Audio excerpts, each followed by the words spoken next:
Следната сезона 2026-2027 втората лига ќе има прволигашка конкуренција со поранешни шампиони на Македонија, со екипи кои го освојувале купот на Македонија и екипи кои играле во европските квалификации. Можеби најсилната конкуренција во втора лига воопшто досега, што ќе биде вистинска борба за влез во елитата и уште поголем предизвик ќе имаат екипите из опстанок. 14 екипи ќе бидат дел од втората лига, две помалку од сезоната која практично вчера со баражите заврши.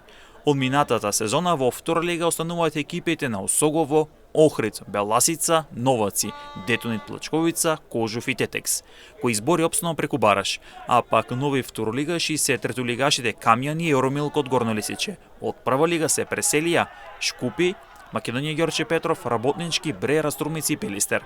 Во една ваква силна конкуренција, дефинитивно борбата за остварување на целите на екипите ќе биде голема. Прволигашите кои испадна сигурно дека ќе сакат експресно враќање назад, но би можело во таа трка да се вмеша и некој второлигаш. Останатите екипи во борба за сигурен опстанок. Силната конкуренција ќе направи притисок кон второлигашите да градат тим со кој ќе целат кон остварување на целите. Дефинитивно и поголеми буџети ќе бидат потребни во однос на ланската сезона, па со сигурност ќе следиме второлигашки фудбал со квалитетни дерби надпревари. Новата сезона во втората лига вообичаено започнува околу 14 август.